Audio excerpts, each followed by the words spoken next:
ശിവരാത്രി മഹോത്സവത്തിന് ഏറെ പേരുകേട്ട മുക്കത്തെ തൃക്കുടമണ്ണ ക്ഷേത്ര പരിസരത്താണ് ഞാനിപ്പോഴുള്ളത്. എൻ്റെ പിറകിൽ കാണുന്നത് 2009 കാരശ്ശേരി പഞ്ചായത്ത് നിർമ്മിച്ചു കൊടുത്ത തൂക്കുപാലമാണ്. കാരശ്ശേരി പഞ്ചായത്തിനെയും മുക്കം മുനിസിപ്പാലിറ്റിയും ബന്ധിക്കുന്ന ഇരുവഞ്ഞിപ്പുഴയിലെ തൃക്കുടമണ്ണ കടവിലെ തൂക്കുപാലത്തിലാണ് ഞാനിപ്പോഴുള്ളത്. വളരെ ശോചനീയമാണ് ഇന്ന് തൂക്കുപാലത്തിൻ്റെ അവസ്ഥ. ദിനേന 100 കണക്കിന് സ്കൂൾ കുട്ടികളും യാത്രക്കാരും യാത്ര ചെയ്യുന്ന ഈ തൂക്കുപാലത്തിൻ്റെ അവസ്ഥയാണ് നിങ്ങൾ കണ്ടുകൊണ്ടിരിക്കുന്നത്. രാവിലെ ഈ കോളേജിലും സ്കൂളിലേക്കും കുട്ടികളും പിന്നെ അമ്പലത്തിലേക്ക് ആൾക്കാരും ഒക്കെ വരുന്നുണ്ട്. അപ്പം ആ പാലം പടുത്ത് കെട്ടിയതാണ്. അതിങ്ങനെ ഇടയ്ക്ക് കെട്ടും, ശിവരാത്രിയൊക്കെ ആകുമ്പം കെട്ടും, പിന്നെ അയച്ചു മാറ്റുക ചെയ്യുക. പിന്നെ കുറേ ആൾക്കാർ ഇങ്ങനെ ഈ കയറൊക്കെ വീണ് പോകാണ്ടിരിക്കാൻ വേണ്ടിയിട്ടാണ് സൈഡിൽ കൂടെ കയറൊക്കെ കെട്ടിയത്. ഇത്രയും ഡേഞ്ചറാണ്, എപ്പോഴാണ് എന്താവുക എന്ന് പറയാൻ പറ്റില്ല. വെള്ളമൊക്കെ കയറുമ്പോൾ ഇനിയിപ്പോൾ എന്തായാലും ജൂൺ ജൂലൈ ഒക്കെ ആകുമ്പോൾ വെള്ളം കയറും, എല്ലാ കൊല്ലം കയറലുണ്ട്. അപ്പം ഇത് മറയുക ചെയ്യുക. ഇത് മറിഞ്ഞ് അപ്പോൾ ഈ കമ്പികളൊക്കെ അടുത്തുള്ള ആൾക്കാർ ഊരി വെക്കും, പിന്നെയും കെട്ടല. ഇത് വെള്ളത്തിൻ്റെ ഇതൊക്കെ കഴിഞ്ഞാൽ പിന്നെയും ഈ കമ്പികളൊക്കെ പിന്നെയും എടുത്ത് കെട്ടും. നാട്ടുകാരാണ് ചെയ്യത്. കോൺക്രീറ്റ് തൂണുകളുമായുള്ള ബന്ധം വേർപെട്ടതിനാൽ തന്നെ ഇപ്പോൾ പാലം വലിച്ചു കെട്ടിയിരിക്കുന്ന കമ്പിന്മേൽ തൂങ്ങി നിൽക്കുകയാണ് ഇപ്പോൾ. അതുകൊണ്ട് തന്നെ യാത്രക്കാർ ഇതിലൂടെ സഞ്ചരിക്കുന്ന സമയത്ത് പാലം ആടി ഉലയുന്നതായിട്ടാണ് നമുക്ക് കാണാൻ സാധിക്കുന്നത്. നിങ്ങൾ ഈ പാലത്തിലൂടെ സ്ഥിരമായിട്ട് യാത്ര ചെയ്യാറുള്ളതാണോ? പിന്നെ എത്ര പേരെ സ്ഥിരമായിട്ട് കാലത്തും വൈകിട്ടും ഉണ്ടാവാറുണ്ട്? ഒരു 50-ൽ കൂടുതലും ആൾക്കാർ പോകുന്നുണ്ടാവും. അപ്പോൾ നിങ്ങൾ പേടിച്ചുകൊണ്ടാണ് വരാറുള്ളത്? കുറേ ആൾക്കാർ പോകുമ്പോഴൊക്കെ പാലം കുലുങ്ങുമ്പോൾ പേടിയാവും. സ്ഥിരമായിട്ട് നിങ്ങൾ യാത്ര ചെയ്യുന്ന സമയത്ത് പിന്നെ പാലം ഇങ്ങനെ ആടി ഒരാൾ പോകുമ്പോൾ തന്നെ പാലം നല്ല ആടും. അപ്പോൾ കുറേ ആൾക്കാർ പോകുമ്പം നല്ല ആടുമല്ലോ. അപ്പോൾ നിങ്ങളിത് പരാതിപ്പെട്ടിരുന്നു ആരോടെങ്കിലും? ഇവിടെ നവകേരള സദസ്സിൽ ഇത് കൊടുത്തായിരുന്നു. പിന്നെ കുറേ അപേക്ഷകളൊക്കെ കൊടുത്തിട്ടുണ്ട്. എവിടെ അപേക്ഷ കൊടുത്തത്? പഞ്ചായത്തിലും. മെമ്പർ ശ്രുതി. അവരടുത്ത് പരാതി കൊടുത്തിട്ടുണ്ട്. അപ്പോൾ അവരെന്താ പറഞ്ഞത്? അവരൊക്കെ വന്ന് നോക്കാലൊക്കെ ഉണ്ട്. കോൺക്രീറ്റ് തൂണുകളുമായുള്ള ബന്ധം മുറിഞ്ഞതിനാൽ പാലം വലിച്ചു കെട്ടിയ കമ്പികളിന്മേൽ തൂങ്ങി നിൽക്കുന്ന അവസ്ഥയാണ് ഇപ്പോൾ പാലത്തിന്. ഇതുമൂലം യാത്രക്കാർ കയറുന്ന സമയത്ത് പാലം ആടി ഉലയുകയാണ്. മാത്രമല്ല പാലത്തിൻ്റെ ഒരു ഭാഗം ചെരിഞ്ഞ നിലയിലും നിങ്ങൾക്ക് കാണാൻ സാധിക്കുന്നതാണ്.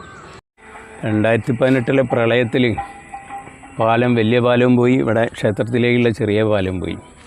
അന്ന് ഞങ്ങൾ കാരശ്ശേരി പഞ്ചായത്തിനെയും മുക്കം പഞ്ചായത്തിനെയൊക്കെ സമീപിച്ച്, അപ്പോൾ ഒരു ഫണ്ടില്ല. ആദ്യമൊന്നും പറഞ്ഞില്ല, പിന്നെ വന്ന് നോക്കി ഇതിന് വലിയ പൈസ വരും, ഫണ്ടില്ല, നോക്കി ആലോചിച്ചിട്ട് ചെയ്യാമെന്നൊക്കെ പറഞ്ഞു. അപ്പോൾ ഇവിടെ ഒരു ഒറ്റപ്പെട്ടം വലിയായി. അപ്പോൾ അതിനെ കമ്മിറ്റിയിൽ തന്നെ ഉള്ള 1-2 ആൾക്കാരതിന് താല്പര്യം പ്രകടിപ്പിച്ച് ഇപ്പോൾ ഉള്ള പ്രസിഡൻറ്റ് അന്ന് നമുക്ക് ആരെയും കൊണ്ടുവന്ന് കാണിച്ചു നോക്കാറുണ്ട്. അപ്പോൾ പുറമേ നിന്ന് ആരെയൊക്കെ കൊണ്ട് കാണിച്ചാൽ 2 ലക്ഷം 3 ലക്ഷം എന്നൊക്കെ പറഞ്ഞു. പിന്നെ ഗലാസികളുണ്ട്, ഗലാസികളെ കൊണ്ടുവന്നപ്പോൾ അയാൾ നോക്കിയപ്പോൾ പറഞ്ഞ് 1.25 ലക്ഷം റുപ്യ. അതിനെ പരമാവധി കുറച്ചിട്ട്, മുസ്ലിമാ പറയും, എന്നാലും അമ്പലത്തിനോട് ഭയങ്കര താല്പര്യമുള്ള ഇവിടെ പല വർക്കും ചെയ്ത ആളാണ്. അതിനെ അവരെ കൊണ്ട് ചെയ്യിച്ച് ആ പൈസ ഒരു കൊടുത്താൽ രാജേഷൻ പിള്ളേരൊക്കെ പറഞ്ഞു. ഇപ്പം പ്രസിഡൻ്റായിരുന്നു. അത് 2019 ചെയ്തല്ലേ? 19.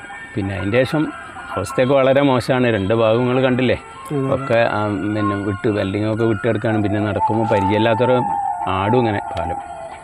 വളരെ ശോചനീയ. പക്ഷേ ഫണ്ടിൻ്റെ പ്രശ്നങ്ങളും മറ്റുള്ളതൊക്കെ ആയിട്ട് ഇങ്ങനെ ഇന്നും അല്ലാത്തൊരവസ്ഥയിലാണ്. ആളുകൾക്ക് എത്രയും പെട്ടെന്ന് ഒന്ന് റെഡിയായി കിട്ടിയാൽ ഇനി പുതിയ പാലല്ലേ ഇതൊന്ന് റിപ്പയർ ചെയ്താലും ഒരു പേടി കൂടാതെ യാത്ര ചെയ്യും. ഇനിയിപ്പോൾ മഴക്കാലമൊക്കെ വന്നു കഴിഞ്ഞാൽ ഭയങ്കര പ്രശ്നമാണ്. ഭാഗത്ത് ഒരുപാട് ആൾ യാത്ര ചെയ്യുന്നതല്ലേ. അപ്പോൾ ഇവിടെ ടൂറിസം പദ്ധതിക്ക് പൈസ പാസ്സായിന്ന് പറഞ്ഞു. അതിൻ്റെ ഭാഗമായിട്ട് ചെയ്യുമെന്നറിയില്ല, പിന്നെ എന്താണെന്നൊന്നും അറിയില്ല. പക്ഷേ ഈ പാലുണ്ടാക്കിയവരെ ഒരു മെയിൻ്റനൻസ് വർക്ക് ഒരു 10 കൊല്ലത്തോളമായി ഇതുണ്ടാക്കിയിട്ട്. ഇതുവരെ ഒരു മെയിൻ്റനൻസ് വർക്ക് ചെയ്തിട്ടില്ല. ആ 2018 പ്രളയത്തിന് ശേഷം പാലം മൊത്തം പൊളിഞ്ഞ് അങ്ങനെ ഇതിൻ്റെ അധികൃതരൊന്നും ഇതിന് വേണ്ടിയിട്ട് കാര്യമായിട്ടൊന്നും ചെയ്തിട്ടില്ല. പക്ഷെ പറഞ്ഞ് ഫണ്ടുകളൊക്കെ നോക്കാൻ പറഞ്ഞിരുന്നു. പക്ഷേ അവരുടെ ഭാഗത്ത് നിന്ന് ചെയ്യാൻ പറ്റുന്നതായിട്ട് ഞാൻ അറിഞ്ഞിട്ടില്ല. പക്ഷേ ഇതിലെ ഒരു ശരിക്കും പറഞ്ഞാൽ 500 ആൾക്കാർ നടന്നു പോണ വഴിയാണ്. രാവിലെ കുട്ടികൾ, സ്കൂൾ പോകുന്ന കുട്ടികൾ, അതേമാതിരി വയസ്സായ ആൾക്കാർ ഒക്കെ. ഈ പാലത്തിൻ്റെ അവസ്ഥ അത്രയും മോശപ്പെട്ട സ്ഥിതിയാണ്. പക്ഷേ ഈ പാലം ഇങ്ങനത്തെ അവസ്ഥയിൽ വെച്ചാൽ അടുത്ത സീസണിലേക്ക് ഇത് ചിലപ്പം പൊളിഞ്ഞ് വീഴാൻ സാധ്യതയുണ്ട്. ഈ കമ്പീൻ്റെ ഉറപ്പിലാണ് ഇപ്പോൾ നിൽക്കുന്നത്. പക്ഷേ കഴിഞ്ഞ ഈ പാലം പൊളിഞ്ഞാരെ ചെയ്തത് ഒരു വ്യക്തിയുടെ കയ്യിൽ നിന്ന് പൈസ മുടക്കിയിട്ടാണ് ചെയ്തത്. പിന്നെ ഇവിടുത്തെ അമ്പല കമ്മിറ്റി തൃക്കുളമണ്ണ അമ്പല കമ്മിറ്റിയും കൂടിയിട്ടാണ് പിന്നൊരിക്കലും ചെയ്തത്. അങ്ങനെ ശരിക്കും പറഞ്ഞാൽ ഇതിൻ്റെ അധികൃതർ ശരിക്ക് നോക്കുന്നില്ല എന്ന് തന്നെയാണ് ഇതിൻ്റെ ഇത്. ഇവിടെ ഡെയിലി പറഞ്ഞാൽ തൃക്കുളമണ്ണ അമ്പലത്തിലേക്ക് ഒരു എങ്ങനെയായാലും ഒരു 10-100 ആൾക്കാർ മിനിമം ഞാൻ പറയുന്നത് വരുന്നുണ്ട്. പിന്നെ തടപ്പറമ്പ് ഭാഗത്തേക്ക് ഒരു ശരിക്കും പറഞ്ഞാൽ ആ ഭാഗത്ത് ഒരു 100-200 വീടുകളുണ്ട്. പിന്നെ അതിൽ അത്രയും ആളുകൾ. പിന്നെ തൊണ്ടിമിൽ ഭാഗത്തേക്കൊക്കെ ഇതിലെ തന്നെ ആൾക്കാർക്ക് പോകുന്നത്. അതേപോലെ പാലിയിലും കുമരനെല്ലൂരൊക്കെ ഉള്ള ആളുകളോ? അതെ, പാലിയിൽ ഭാഗമാണ് ഇത് തൊട്ടടുത്തുള്ള.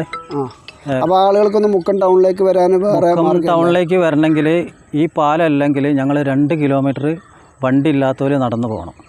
അത്രയും റിസ്ക്കാണ്.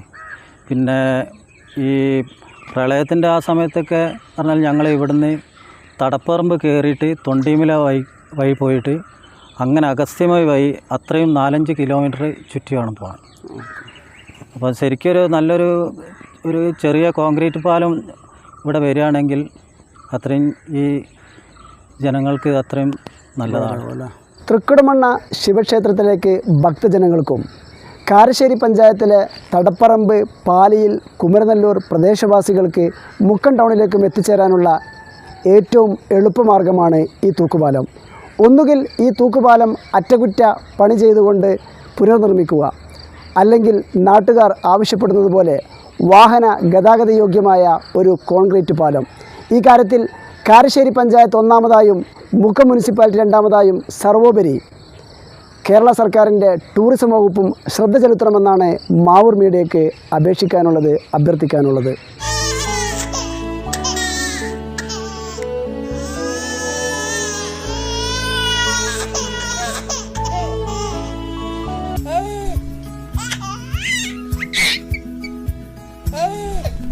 Invest your sleep on right mattress. Forwish mattress for healthy sleep.